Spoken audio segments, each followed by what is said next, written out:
All right, here's a story that has been circulating, and I want to sort of talk through with you what really is going on. The Trump campaign reportedly canceled an interview with a freelance journalist after he was heard speaking Spanish, according to a report in BuzzFeed. We're talking about fellow Argentinian, Louis, Marcos Stupenengo, who showed up at Trump Tower yesterday for what he said was a pre-approved interview on behalf of TV Azteca.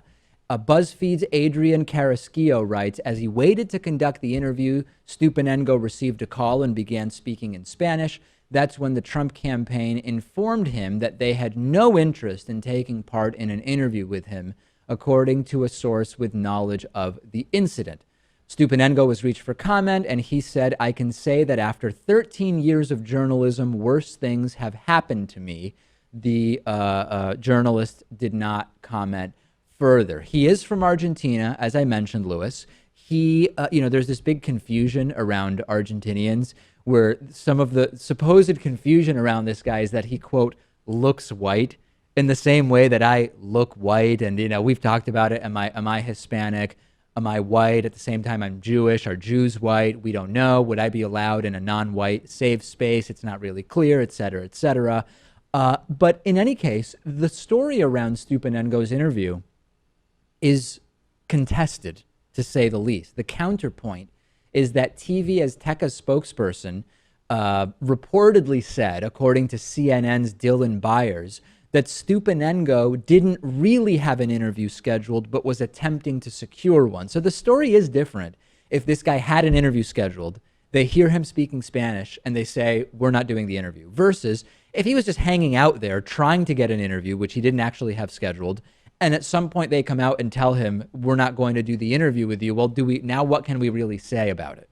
It's possible it's a coincidence, but you know that the Trump campaign is kind of terrified of Hispanic journalists, right? I mean, that's just something they want to avoid because their natural reaction is just to flee because nothing good can come from surprise questions about immigration. Trump spokeswoman Hope Hicks denied that an interview had been scheduled, saying there was no interview scheduled. We don't know this individual or anything about the alleged situation, period. Reportedly, Louis, nobody at Trump Tower even offered Stupenengo a taco bowl, which Donald Trump claims are absolutely the best if you get them at the Trump Tower restaurant.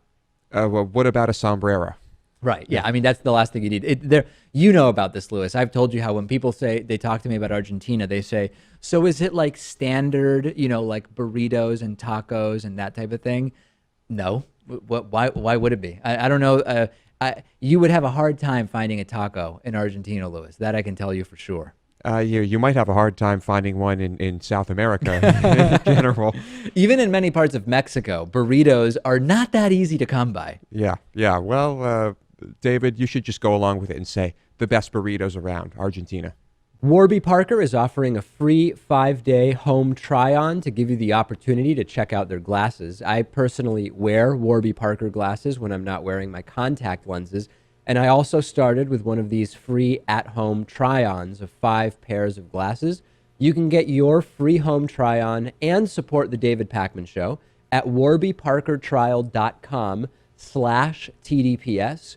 I don't really like going into glasses stores and trying on glasses while the salesperson sort of hovers over me, and I like more than 30 seconds to actually figure out whether I like the glasses. So with the Warby Parker home try-on, I was able to pick 5 pairs that I liked, put them on in the comfort of my own home, pick the one I like the most, and then Warby Parker put my prescription lenses in there for me.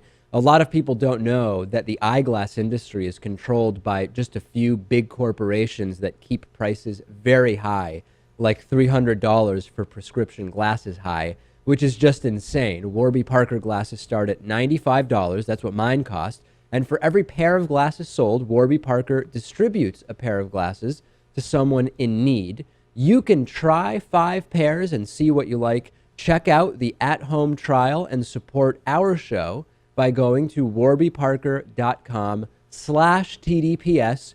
It costs nothing.